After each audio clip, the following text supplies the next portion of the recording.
Assalamualaikum warahmatullahi wabarakatuh. Saya Khofatul Maisyarah dari jurusan Hadis Bahasa Indonesia.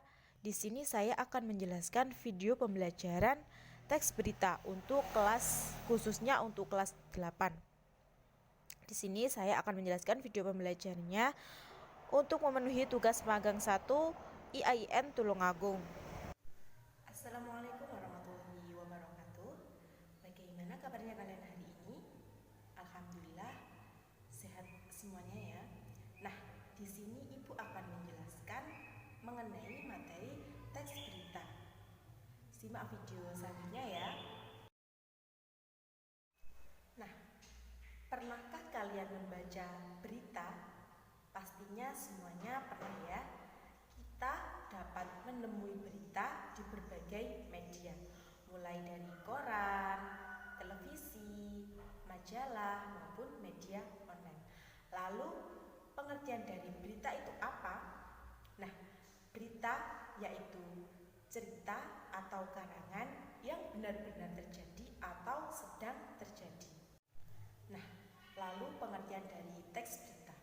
Teks berita yaitu teks yang melaporkan kejadian atau peristiwa atau informasi yang mengenai sesuatu yang telah atau sedang terjadi yang bersifat aktual. Nah, kemudian ciri-ciri dari teks berita. Apa ciri-ciri dari teks berita? Nah, yang pertama, teks berita bersifat objektif. Maksudnya apa objektif? Objektif adalah sesuatu kejadian yang terjadi. Nah, ciri yang kedua berdasarkan fakta dan bukan pendapat atau opini penulis. Kemudian ciri teks berita yang ketiga yaitu bahasa yang dipakai efektif, mudah dipahami, lengkap, dan memikat pembuka. Nah, selanjutnya ciri yang keempat, informasi atas suatu peristiwa disampaikan secara urut dan kronologis. Nah, selanjutnya mengenai struktur teks berita. Struktur teks berita yang pertama ada kepala berita atau lead. Nah, kepala berita merupakan bagian yang dianggap penting dari berita. Pada bagian kepala berita harus berisi unsur-unsur utama berita berdasarkan 5W1H yang mencakup apa, siapa, di mana, dan kapan. Yang kedua ada badan berita. Badan berita biasanya berisi bagaimana dan mengapa, deskripsi, narasi, atau penjelasan detail dari bagaimana dan mengapa peristiwa dan terjadi. Yang terakhir ada bagian ekor berita. Bagian ini biasanya tidak memiliki kaitan secara langsung terhadap berita. Bisa berisi konteks. Nah, kemudian jenis-jenis itu termasuk jenis berita straight news atau berita langsung yang diambil dari sumber https www.satuknal.com. Judul beritanya yang berjudul dampak gempa sederet rumah ambrol di Blitar, Lumajang, dan Malang.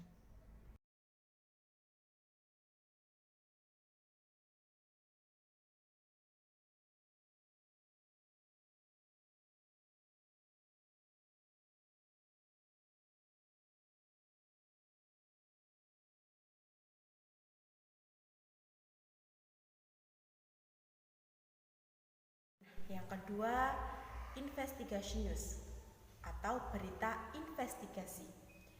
Investigasi news merupakan jenis berita yang dikembangkan berdasarkan penyelidikan dari penelitian dari berbagai sumber yang dapat menjadi sumber berita. Kemudian opinion news, yaitu berita opini. Opinion news adalah jenis berita mengenai pendapat seseorang, biasanya pendapat para ahli. pejabat, cendekiawan mengenai suatu hal, peristiwa, kondisi keilmuan, dan sebagainya. Unsur-unsur teks berita lebih mudahnya disingkat menjadi adik simba. Apa itu adik simba? Nah, yang pertama apa atau where. Nama atau identitas dari suatu kejadian atau peristiwa yang baru atau sedang terjadi. Nah, kemudian siapa? Siapa saja yang terlibat dari suatu kejadian atau peristiwa. Yang ketiga, where, di mana. Urutan ini menyatakan lokasi atau daerah tempat terjadinya. Kemudian unsur yang keempat, yaitu when atau kapan. Unsur yang merupakan waktu dari suatu kejadian atau peristiwa yang dilaporkan. Nah, selanjutnya why. Apa itu? Mengapa. Alasan mengapa peristiwa atau kejadian yang dilaporkan dapat terjadi. Unsur ini juga mencakup untuk mengetahui secara detail penyebab dari suatu peristiwa yang sedang terjadi. Nah, yang terakhir yaitu how atau bagaimana. Bagaimana keadaan atau peristiwa terjadinya suatu kejadian atau peristiwa. Nah, selanjutnya kaidah kebahasaan teks berita. Yang pertama, verba transitif. Apa itu verba transitif? Verba transitif merupakan verba yang dapat diubah menjadi bentuk pasif. Kemudian kaidah kebahasaan yang kedua yaitu verba pewarta. Verba pewarta adalah verba yang mengindikasikan suatu percakapan. Selanjutnya ada adverbia atau keterangan. Yang ketiga ada konjungsi temporal. Selanjutnya ada konjungsi temporal, yaitu merupakan atau kata hubung yang berhubungan dengan waktu. Misalnya setelah, kemudian, sehingga, akhirnya, seperti itu. Kemudian kalimat langsung. Kalimat langsung merupakan hasil kutipan langsung dari pembicaraan seseorang atau sumber wawancara yang sama persis dengan apa yang dikatakannya. Yang terakhir, kemudian ada kalimat tidak langsung, merupakan kalimat yang melaporkan atau memberitahukan perkataan orang lain dalam bentuk kalimat tidak langsung, biasanya untuk mengungkapkan detail